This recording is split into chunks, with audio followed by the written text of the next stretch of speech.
Hello students, welcome to core classes. Students, in this video we will discuss BPHE 101 Elementary Mechanics. Unit number 1 is Motion and Introduction. In this chapter we will discuss motion and some important definitions related to motion and with regarding their numericals and here in this chapter there is only introduction of motion and in the vector dimension and some important terms we will discuss in this chapter. So we can start first of all with introduction. Now introduction according to motion. Everything around us is moving. हमें पता है कि हमारे आसपास सब कुछ move कर रहा है. फॉर एग्जाम्पल अगर हम कहें कि road does not move and table in the room is at rest, these are not moving objects, but even these are said to be moving. क्यों? क्योंकि earth is moving. So with respect to earth अगर reference के according देखा जाए तो इन जो object है for example road और टेबल उनको भी हम मोशन में बोल सकते हैं. तो मोशन एक्चुअली है क्या है, इसकी डेफिनेशन पढ़ेंगे. An object is in motion with respect to an observer. मतलब कोई भी ऑब्जेक्ट अगर मोशन में है तो अगर ऑब्जर्वर के पॉइंट ऑफ व्यू से देखा जाए तो वो क्या होगा, if it occupies different position at different time interval. अगर कोई भी object with respect to time अपनी पोजीशन चेंज करे तो हम बोलेंगे कि that object must be in motion. Another point of motion is that the position of an object in motion changes with time. क्या किया मोशन में, जैसे कि डेफिनेशन में बोला कि अगर कोई भी ऑब्जेक्ट मोशन में है तो उसकी जो पोजीशन है वो वेरी करती है विद रिस्पेक्ट टू टाइम. जैसे जैसे टाइम चेंज होगा वैसे वैसे उसकी पोजीशन चेंज होगी. With respect to an observer the position of an object is at rest does not change with respect to an observer. मतलब अगर पोजीशन है, अगर कोई भी ऑब्जेक्ट रेस्ट पोजीशन पे है तो इसका मतलब क्या है कि वो उसकी position with respect to time change नहीं हो रही है. तो इसका मतलब वो रेस्ट पे है. अगर उस ऑब्जेक्ट की position with respect to time change होती है तो हम बोलेंगे कि that object is in the motion. तो study of this motion it is known as kinematics. मतलब जो भी हम मोशन के रिगार्डिंग जो स्टडी करेंगे उस फिजिक्स को बोलते हैं kinematics physics. Motion in straight line. अगर मोशन है इन द स्ट्रेट लाइन किस तरह हो सकती है, देयर आर 3 टाइप्स. या तो वो वर्टिकल होगी या फिर हॉरिजॉन्टल होगी या फिर स्लैंटेड होगी. फॉर एग्जाम्पल अगर वर्टिकल बोले जैसे कि बॉल हम किसी पर्टिकुलर हाइट से नीचे फेंकें तो वो उसकी पोजीशन क्या होगी, बॉल जब मोशन में है तो उसकी पोजीशन क्या है, वर्टिकल पोजीशन. अगर कोई साइक्लिस्ट स्ट्रेट रोड पे साइकिल चला रहा है तो उसकी पोजीशन क्या होगी, हॉरिजॉन्टल मोशन होगी. स्लैंटेड जैसे कि व्हील चेयर को रैंप से वो मोशन में आती है तो उसको क्या बोलेंगे, slanted motion. Next is position. हम ये डेफिनेशन इसमें पढ़ेंगे. हमने बात करी कि जब भी कोई ऑब्जेक्ट अपनी पोजीशन चेंज करता है with respect to time according to observer तो उससे हम मोशन बोलेंगे. तो वो पोजीशन किस चीज़ को हम पोजीशन बोलेंगे. फॉर एग्जाम्पल यहाँ पे देखिए एक ऑब्जेक्ट है, यहाँ पे ये ओरिजिन पॉइंट है. अगर ऑब्जेक्ट किसी पॉइंट पी पे पड़ा है तो क्या होगा, इस ऑब्जेक्ट की पोजीशन जो पॉइंट पी पे पड़ा है वो कैसे डिस्क्राइब की जाएगी कि उसने ओरिजिन से लेके पी तक जितना कवर किया है, डिस्टेंस कवर किया है, उससे हम क्या बोलेंगे, पोजीशन. मतलब the position of an object at a point P is described by the distance of P from point O and the direction of line O P. मतलब डायरेक्शन ऑफ लाइन क्या होगी, ओ पी.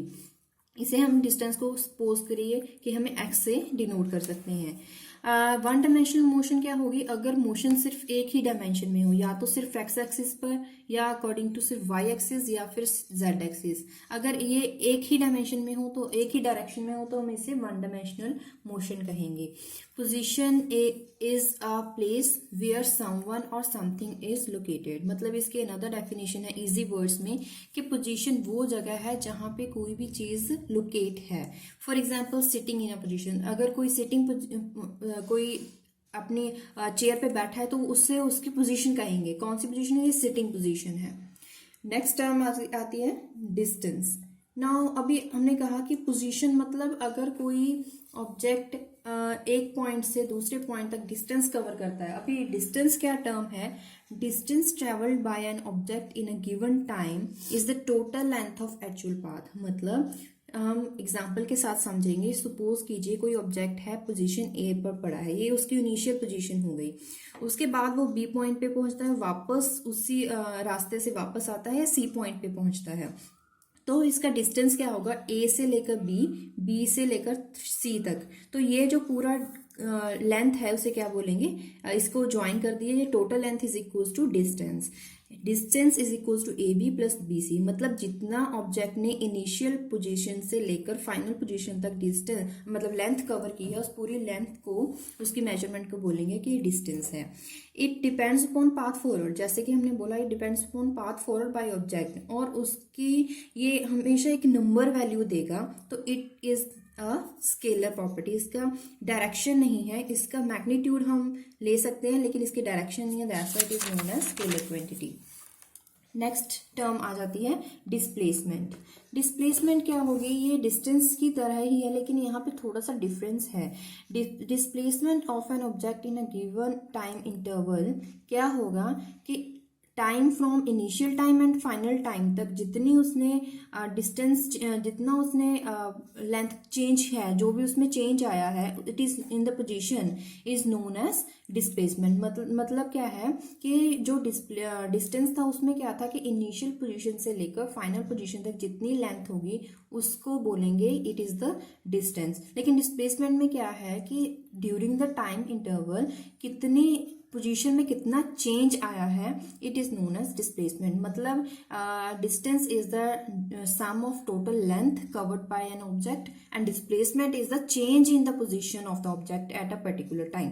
फॉर एग्जाम्पल यहाँ पे initial position जैसे हमने पहले ही example distance में ली थी वही लेकर चलेंगे।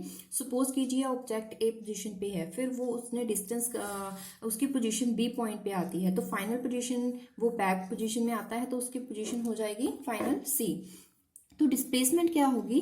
ए C in the direction of A to C. मतलब final position minus initial position, final position at object and minus initial position at of the object. तो आई जो टर्म है और एफ जो टर्म है वो इनिशियल एंड फाइनल के लिए डिनोट की जाती है। इसमें थोड़ा सा डिफरेंस हम पढ़ेंगे कि दोनों में एक्चुअल डिफरेंस हम किसी और एग्जांपल के साथ भी समझ सकते हैं। वो क्या है? सपोज कीजिए start walking from a point, given point है, वहां से वॉक करना स्टार्ट करेंगे। This is the initial position जहां से हमने स्टार्ट किया। Walk 1 metre towards north, 1 metre towards north, 2 metre towards east, 1 metre towards south and 2 metre towards west. तो उसके लिए हम अगर रूट फॉलो करें तो ये रूट बनेगा। अगर हम डिस्टेंस को काउंट करना चाहें तो ये क्या होगा? ये पूरे पाथ का जो सम होगा it is known as distance. 1 2 1 2 ये सबको सम करेंगे 6 मीटर, ये तो आ जाएगा डिस्टेंस। लेकिन इसकी डिस्प्लेसमेंट क्या होगी? जहां से उसने स्टार्ट करा, this is the initial position and this is also the final position. तो इसमें चेंज तो कुछ था ही नहीं, चेंज नहीं आया। जहां से उसने स्टार्ट किया वहीं उसका पाथ जो है खत्म हो रहा है। तो इसकी वजह से जो इसकी डिस्प्लेसमेंट होगी, मतलब कि change in the position is 0, क्योंकि चेंज ही नहीं है तो डिस्प्लेसमेंट भी नहीं होगी। डिस्प्लेसमेंट की वैल्यू क्या आ जाएगी? 0 आ जाएगी।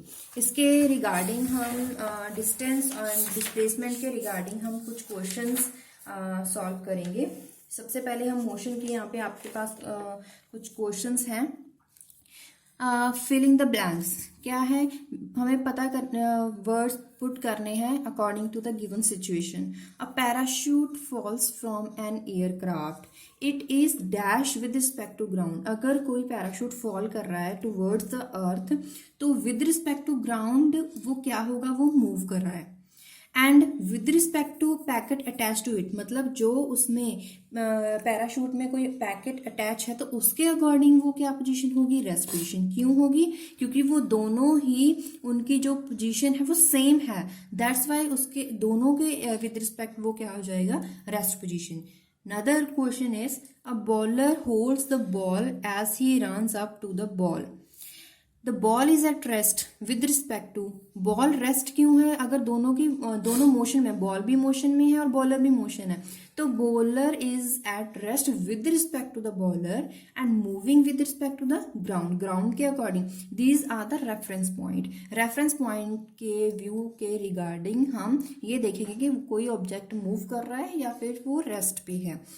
अभी रेफरेंस पॉइंट सबसे पहले क्या था? With respect to bowler. Reference point क्या था? बॉलर, जिसकी वजह से वो रेस्ट पे था. अगर मूविंग किसके विद रिस्पेक्ट होगा? ग्राउंड, क्योंकि इसमें अगर हम यहाँ पे मूविंग की बात कर रहे हैं तो उसके लिए रेफरेंस पॉइंट क्या हो जाएगा? Ground. 2 passengers sit in 2 trains. 2 passenger अलग अलग ट्रेन में बैठे हैं. मूविंग पैरेलल ट्रैक्स, वो पैरेलल ट्रैक में और सेम डायरेक्शन में मूव कर रहे हैं विद सेम स्पीड. तो वो दोनों एक दूसरे के विद रिस्पेक्ट क्या होंगे? रेस्ट में होंगे. लेकिन and with respect to tracks, tracks तो रेस्ट पे है, तो उसके अकॉर्डिंग जो पैसेंजर है वो क्या होंगे? मूविंग पोजीशन में होंगे. द सेम पैसेंजर, सिचुएशन सारी सेम है, सेम स्पीड है, लेकिन ओपोजिट डायरेक्शन में जो ट्रेन है वो मूव कर रही है. ओपोजिट डायरेक्शन में मूव कर रही है तो ये सारी सिचुएशन ओपोजिट हो जाएगी. They are motion in the motion with respect to each other, क्योंकि दोनों ओपोजिट डायरेक्शन है, इसकी वजह से दोनों पैसेंजर आपस में मूविंग पोजीशन, मूविंग मोशन में होंगे with respect to each other. And with respect to tracks also they are in moving, they are in the motion. उसके बाद यहाँ पे एक न्यूमेरिकल है, study position time graph of a bus moving on a straight road. एक road है, उसके according different time values पे पोजीशन ऑफ बस भी डिफरेंट है. फॉर एग्जाम्पल यहाँ पे दिया गया है एट 0 सेकेंड, जब इनिशियल पोजीशन पे उस इनिशियल पोजीशन भी 0 है, एट टाइम t 0. जब टाइम 2 सेकेंड है तो उसकी पोजीशन 20 मीटर, 4 के लिए 40, 6 के लिए 60, 8 के लिए 80 है. यहाँ पे उसके with respect in between the time and the distance में उसकी पोजीशन और टाइम के जो ग्राफ है बनाया हुआ है, उसके अकॉर्डिंग हमें गिवन क्वेश्चंस को सॉल्व करना है. सबसे पहला क्वेश्चन है, with respect to the origin, O point के with respect what is the position of bus after 2 second. After 2 second यहाँ पे टाइम कितना है? 2 सेकेंड. उसके विद रिस्पेक्ट पोजीशन क्या होगी? यहाँ पे देखिए, अगर एक्स एक्सिस पे 2 है तो उसके विद रिस्पेक्ट कितना है? वाई एक्सिस पे पॉइंट कितना है? 20. तो यहाँ पे उसकी पोजीशन क्या हो जाएगी? 20. नेक्स्ट क्वेश्चन उन्होंने पूछा कि 3 सेकेंड में 2 और 4 के मिड पॉइंट में क्या होगा? 3 सेकेंड में यहाँ पे देखिए, इसके मिड पॉइंट में क्या हो जाएगा? 20 और 40 के बीच में, क्योंकि इनका जो डिस्टेंस है वो अगर डिफरेंस कितना है? 20, तो इसके बीच में क्या होगा? 30. तो 3 सेकेंड के लिए इसकी पोजीशन क्या है? 30 मीटर. 5 सेकेंड के लिए 4 और 5 के बीच में यहाँ पे 5 है, तो इसके विद रिस्पेक्ट यहाँ पे इसका सेंटर में क्या होगा? 50. तो यहाँ पे 5 सेकेंड पे 50 मीटर उसकी पोजीशन है. और 7 पूछा गया है, 6 और 8 के बीच में 7 है, तो यहाँ पे अगर हम ड्रॉ करें तो यहाँ पे देखिए कितना है? 70 मीटर.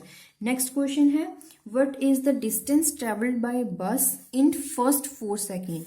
फर्स्ट 4 सेकेंड यहाँ पे है. फर्स्ट 4 सेकेंड के लिए डिस्टेंस, मतलब अभी यहाँ 0 से 4 सेकेंड के लिए उन्होंने पूछा है डिस्टेंस कितना है. डिस्टेंस कितना है? 40. क्यों? क्योंकि यहाँ पे आप फाइंड कर सकते हैं 4 पॉइंट पे. देखिए विद रिस्पेक्ट यहाँ पे वाई एक्सिस पे कितनी वैल्यू है? 40. एंड फ्रॉम 4 to 8 सेकेंड, यहाँ पे देखिए 4 से लेकर 8 सेकेंड तक, तो हम यहाँ क्या करेंगे? 4 से लेकर 8 सेकेंड तक यहाँ पे इसका डिफरेंस लेंगे और विद रिस्पेक्ट वाई वैल्यूज में भी डिफरेंस लेंगे, तो उसकी वैल्यू क्या आ जाएगी? Difference between the 6 and 8 second, 4 and 8 second, sorry. Specify its displacement with respect to origin at 5 second. 5 second के लिए उसकी डिस्प्लेसमेंट कितनी है? 5 सेकेंड ये रही, और उसकी डिस्प्लेसमेंट कितनी है? जितना उसने डिस्टेंस कवर किया, 50 माइनस 0, मतलब इसका डिफरेंस लेंगे. जो ये डिफरेंस आएगा 50 माइनस 0, 50, तो इसका वो क्या हो जाएगा? डिस्प्लेसमेंट, क्योंकि displacement is the change of the path, sorry change of the final position minus initial position. And between 1 second and 8 second, 1 second यहाँ पे है और 8 सेकेंड यहाँ पे है. उसके विद रिस्पेक्ट हमें डिस्प्लेसमेंट करनी है. 1 सेकेंड के लिए डिस्प्लेसमेंट कितनी है? 1 सेकेंड के लिए 10 मीटर. एंड 8 सेकेंड के लिए कितनी है? 8 सेकंड के लिए 80 मीटर। तो डिस्प्लेसमेंट क्या हो जाएगी, change in the position which is equal to 80 minus final minus initial which is equal to 70 metre. तो ये इसके लिए वैल्यू हो जाएगी। उसके बाद यहाँ पे हम नेक्स्ट क्वेश्चन करेंगे। नेक्स्ट हमारा टॉपिक है position vectors. Now what is this, position के बारे में हमने पढ़ा। अभी पोजीशन वेक्टर क्या होता है, किसी भी ऑब्जेक्ट के लिए अगर पोजीशन वेक्टर की बात करनी हो with respect to any point reference, for example यहाँ पे पॉइंट ऑफ रेफरेंस क्या है O, इसके with respect to position vector क्या होगी, कोई भी जो लाइन ड्रॉ करी हो कोई भी ऑब्जेक्ट के लिए जहां पे उसकी पर्टिकुलर पोजीशन है। फॉर एग्जांपल कोई भी ऑब्जेक्ट है जिसकी पोजीशन है पॉइंट P, मतलब कोई भी ऑब्जेक्ट पॉइंट P पे पड़ा है, for the reference point O, उसके लिए जो उस वहां तक जो लाइन ज्वाइन करी होगी उसको बोलेंगे position vector. It is just to describe the position with respect to the origin point or reference point. It is denoted by R, क्योंकि ये डिस्टेंस है R, एंड ये जो लाइन है इसे ये वेक्टर के लिए नोटेशन होती है R, इसे बोलेंगे R vector. Point of reference is generally origin, मतलब point of reference generally origin O लिया जाता है। Magnitude of point vector is the distance from origin to object, मतलब मैग्नीट्यूड क्या होगा, डिस्टेंस ओरिजिन से लेकर पर्टिकुलर पोजीशन तक जितना डिस्टेंस होगा वो पोजीशन वेक्टर का मैग्नीट्यूड होगा। फॉर एग्जाम्पल यहाँ पे एग्जाम्पल है, जैसे हमने अभी बात करी थी कि कोई बॉल नीचे की तरफ फॉल कर रही है, तो उसके लिए जो पोजीशन वेक्टर होगा वो क्या होगा, r vector in terms of t, मतलब कोई भी टाइम टी के लिए, पर्टिकुलर टाइम टी के लिए उसकी वेक्टर क्या होगा, r. This is the position vector r in terms of t with respect to origin, reference point O. उसके बाद है ऑब्जेक्ट अगर कोई स्ट्रेट लाइन में ट्रेवल कर रहा है, सबसे पहले यहाँ पे ओरिजिन पॉइंट है, सो पहले ऑब्जेक्ट इस पोजीशन पे था, उसके बाद उसने चेंज करी पोजीशन, तो उसका वेक्टर क्या होगा, along the line of the axis of the position, it is r vector in terms of t। यहाँ सेम ऐसे ही इसकी slanted जो पोजीशन है उसके लिए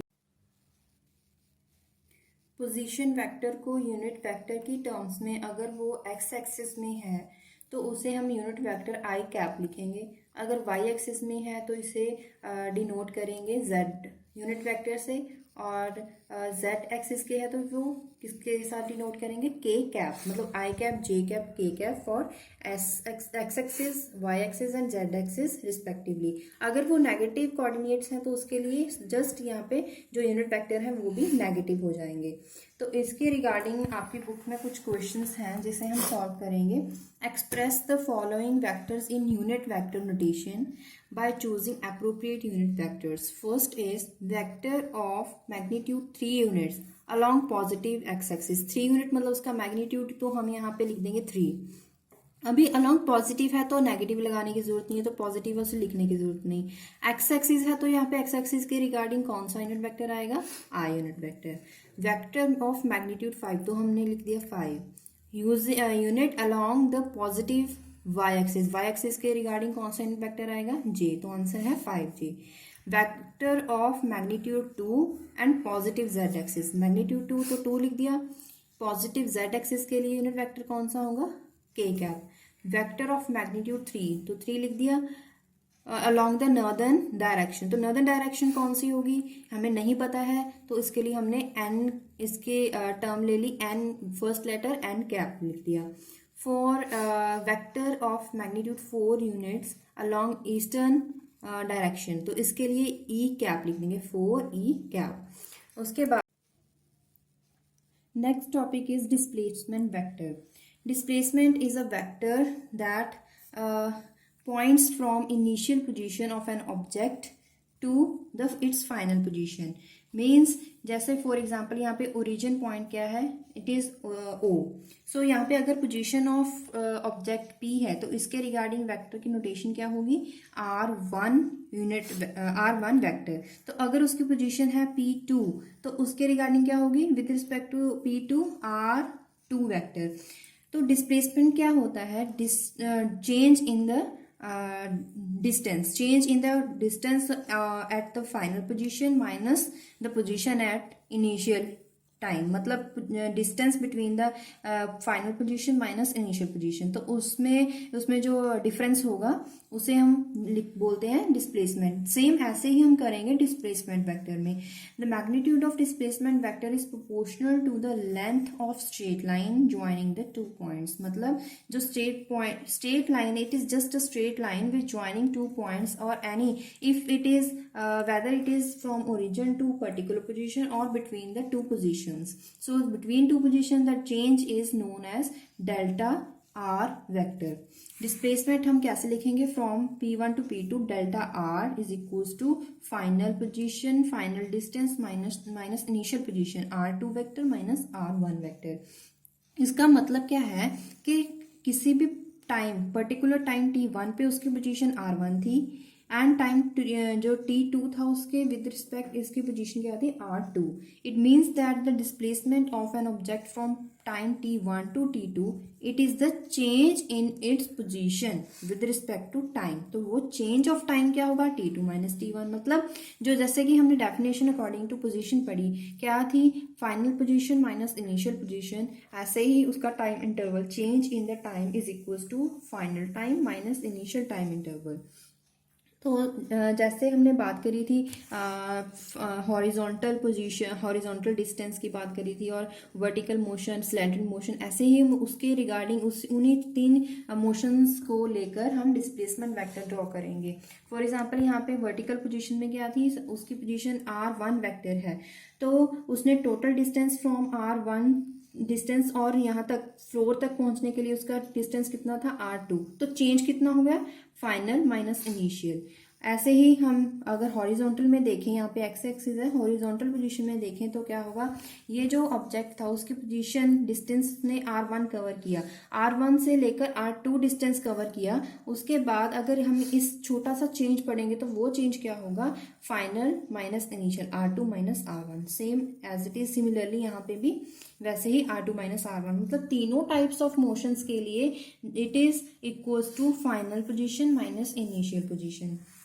तो इसके बाद हम करेंगे displacement in terms of coordinates and unit vectors. Displacement को इन टर्म्स ऑफ कोऑर्डिनेट कैसे लिखते हैं और यूनिट वेक्टर के रिगार्डिंग कैसे लिखते हैं, इसके लिए हम कुछ एजम्पशन करेंगे. Let object is moving in a straight line. अगर ऑब्जेक्ट स्ट्रेट लाइन में मूव कर रहा है अलोंग पॉजिटिव एक्स एक्सिस, तो उसके यूनिट वेक्टर कैसे होंगे? आई कैप. मतलब पॉजिटिव है तो कौन सा वेक्टर होगा उसके लिए? I cap. Let coordinate of the object at time t1 and t2. Time t1 पे उसका जो कोऑर्डिनेट सपोज कर लीजिए कि वो उसकी पोजीशन x1 है. एट टाइम t2 के लिए उसकी पोजीशन x2 है with respect to the origin. The magnitude of position vector r1 and r2 कैसे बनाई जाएगी? Position vector and displacement. जैसे कि यहाँ पे ये ओरिजिन है, तो अगर इसकी पोजीशन हमने यहाँ पे अभी बनाया था कि उसका पोजीशन r1 और टोटल डिस्टेंस कितना हो गया? r2. तो डिफरेंस कितना हो जाएगा? r2 माइनस r1 हो जाएगा. तो उसके लिए अगर पोजीशन वेक्टर डिनोट करेंगे तो कैसे करेंगे? अगर जो उसका पोजीशन वेक्टर है, जो उसका कोऑर्डिनेट है, अगर x1 है और टोटल फाइनल पोजीशन तक पहुंचने के लिए उसका जो कोऑर्डिनेट है वो x2 है, तो चेंज कितना हो जाएगा? Final minus initial, x2 minus x1. And i cap is denoted that the position object is moving along positive x axis. तो position vector r1 and r2, r1 कैसे लिखेंगे? x1 कोऑर्डिनेट एंड उसका unit vector क्या हो जाएगा? आई cap. r2 के लिए position जो वेक्टर है, कोऑर्डिनेट है, वो x2 है और यूनिट वेक्टर i है. तो जैसे कि हमने बोला था कि डेल्टा r क्या होता है? Final minus initial. ऐसे ही कोऑर्डिनेट में जो चेंज है delta x is equals to x2 vector minus x1 vector. तो इसी के रिगार्डिंग कुछ यहाँ पे न्यूमेरिकल है. Draw each one of the following pairs of vectors and obtain their resultants. Values a vector और b वेक्टर के लिए दी गई हैं with respect to their unit vectors. तो इन रिजल्टेंट वेक्टर ड्रॉ करने के लिए हमें वेक्टर अलजेब्रा की ज़रूरत पड़ती है with help of vector algebra. लेकिन ये जो टॉपिक है वो आपको किसी नेक्स्ट यूनिट में दिए गए हैं, लेकिन हमें इसमें क्वेश्चन पूछा गया है तो मैं आपको यहाँ पे थोड़ा बेसिक समझा देती हूँ कि कैसे वेक्टर्स को ड्रॉ किया जाता है. सपोज कीजिए हमारे पास यहाँ पे कोई a वेक्टर है और b वेक्टर हमें दिया गया है ऐसे. तो इनका रिजल्टेंट हमें कैसे निकालना होता है, सबसे पहले जैसे हमें ये यूनिट वेक्टर दिया, ए वेक्टर दिया गया है, हम एज इट इज पैरेलल इसको ड्रॉ कर लेंगे। और जैसे बी वेक्टर है उसको एज इट इज जैसे हमें दिया गया है वैसे ड्रॉ कर लेंगे बी वेक्टर।